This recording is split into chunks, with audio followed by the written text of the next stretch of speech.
Hi, Maria here. Welcome to my channel. I had someone recently ask me about one of my fragrances that I used to talk about a ton, asking me if I still liked it. So what I thought I would do is a series where I talk about some of my older ones and weigh in and let you know if I still like them, why I don't talk about them, whether I would purchase them again, that sort of thing.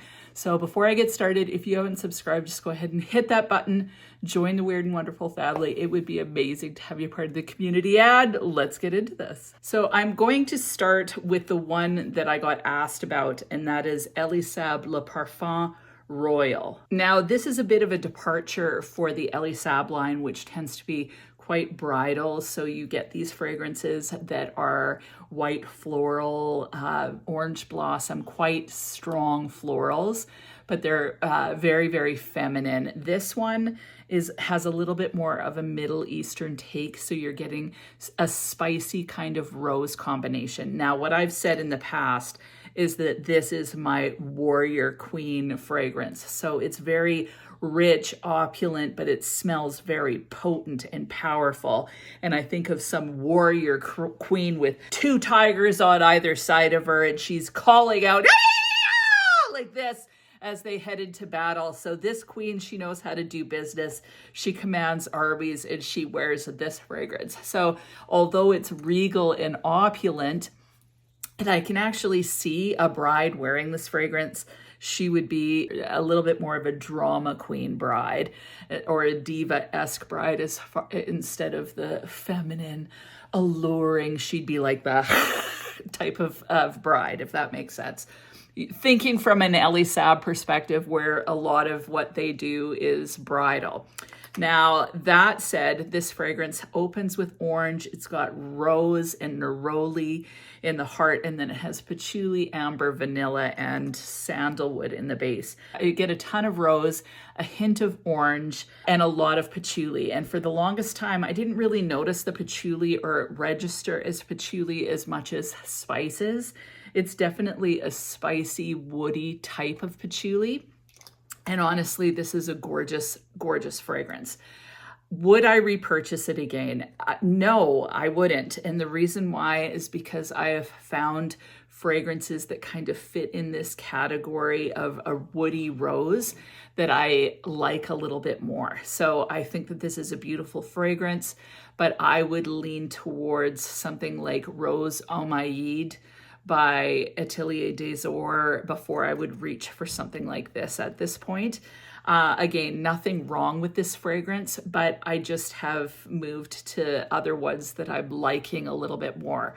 So I would find it a little redundant in my collection if I were to purchase it again. Do I still like this fragrance? Absolutely. It's a gorgeous, gorgeous fragrance.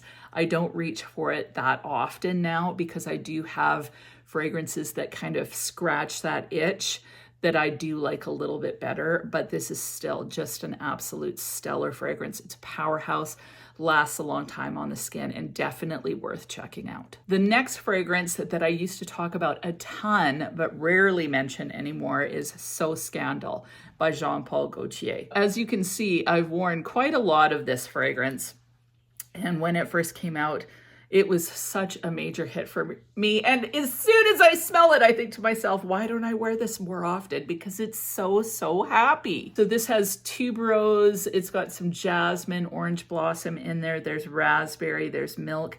The raspberry is quite synthetic smelling, but it's just a happy smelling fragrance. So it smells uplifting, really flirty, energizing. It's happy. It smells like a little party. It smells like a springtime party. The raspberry is mouth-watering, very candy-esque.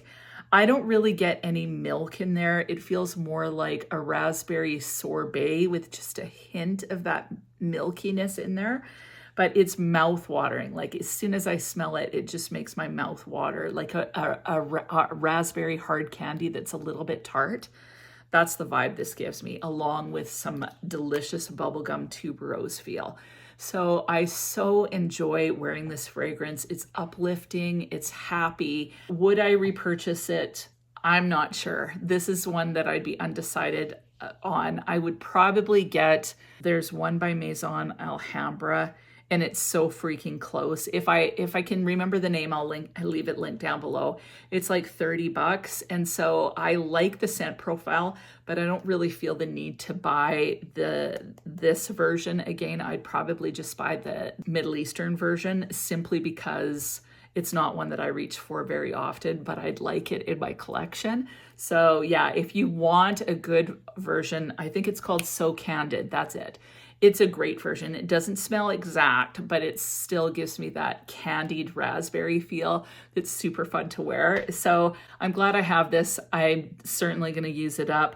Where the Elie Sable Parfum Royal, I don't really reach for it very often. This one, I foresee me definitely finishing it off because I do enjoy wearing this in the spring and summer.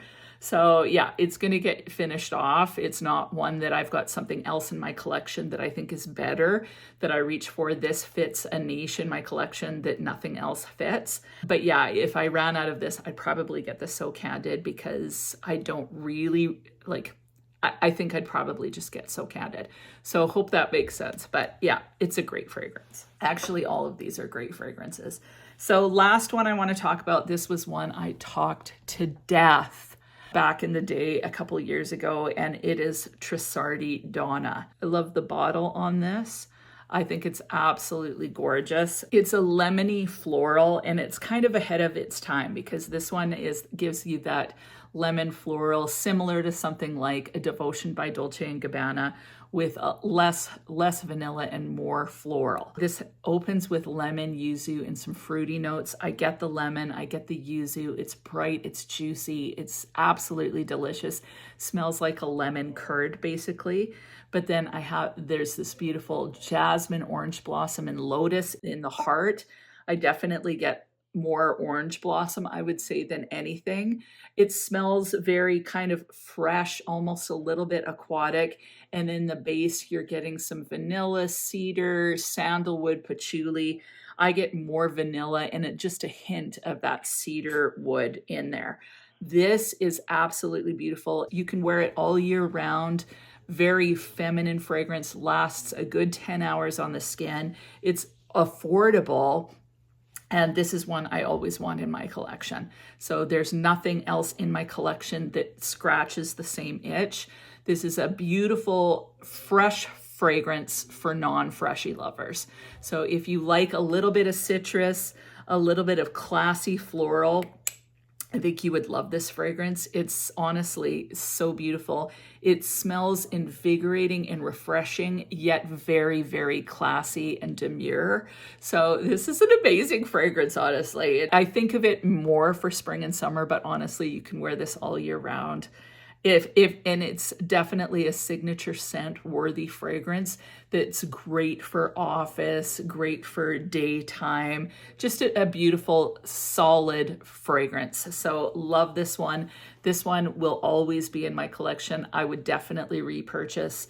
And there's nothing like, even though Devotion is a lemon vanilla, this one stands on its own as a unique fragrance, and I haven't smelt anything quite like it. So absolutely love this one. Definitely would repurchase. What about you? If you have these fragrances, weigh in. Would you repurchase? Wouldn't you? Do you still like them? They've been around for a while. Sometimes we're fickle in our fragrance loves. I certainly am. Weigh in and let me know what you think. And other than that, have an amazing week. We'll talk to you soon.